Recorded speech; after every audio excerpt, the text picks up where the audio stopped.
Salam animasi Indonesia.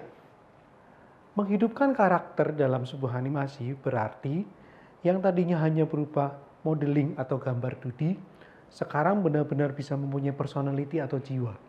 Bahkan bisa membuat penonton terharu, menangis, sedih, gembira, geram maupun benci. Saya Mas B dari CAMS. Kali ini kita akan membahas gerak walk cycle dan run cycle dalam animasi bersama Mas B di Telios TV. Dari karakter desain kita melanjutkan ke proses produksi. Lalu kita akan bahas mengenai cycle, yaitu run cycle dan walk cycle. Proses produksi dalam animasi dibagi menjadi 3. Pertama praproduksi, pre-production, kedua production atau produksi, dan pasca produksi atau post production. Untuk 2D maupun 3D sama aja prosesnya. Kita mulai dengan proses pertama atau praproduksi.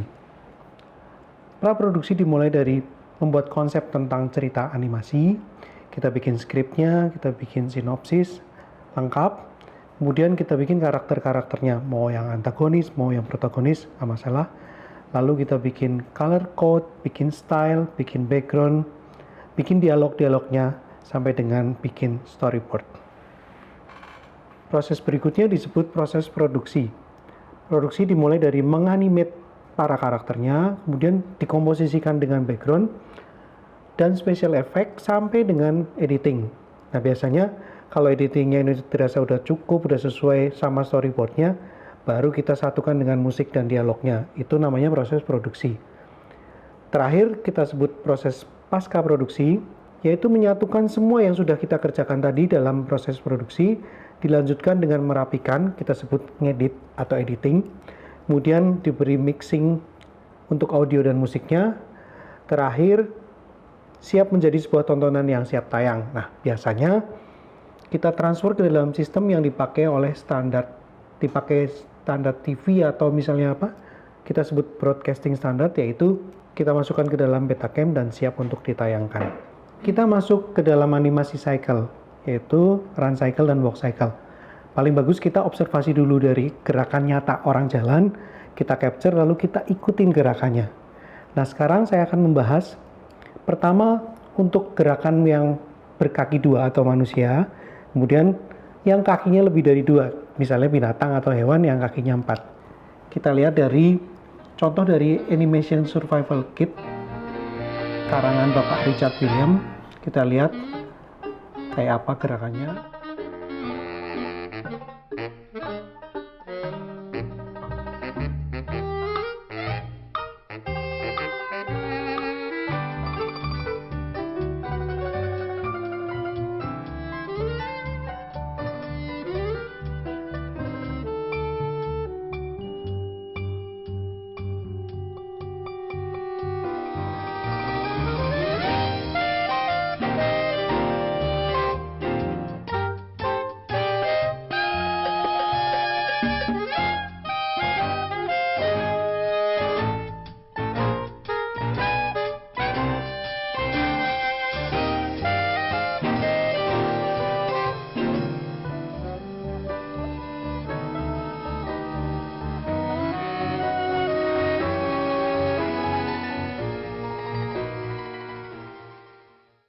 Kemudian tampak depan walk cycle-nya Matt Koip, ini buatannya ala animasi dari CAMS.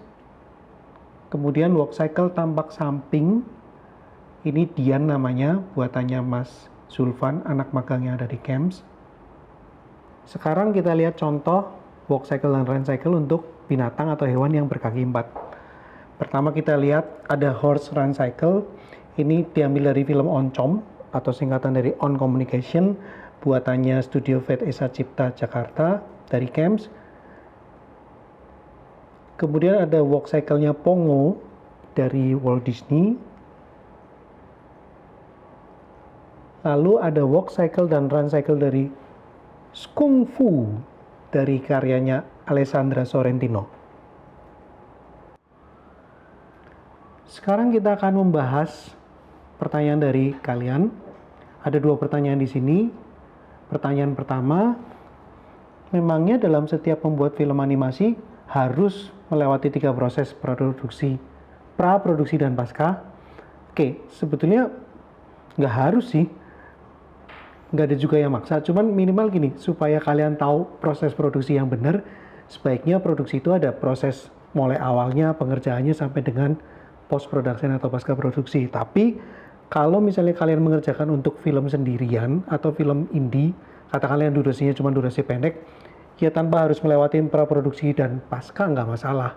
Artinya dua proses itu ada di dalam otak atau pemikiran si animatornya sendiri.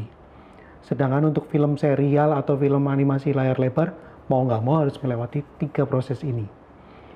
Kemudian ada pertanyaan kedua, apa sih bedanya animasi untuk film dan animasi untuk iklan? Sebenarnya simpel, bedanya hanya dalam durasi atau waktu yang dipergunakan.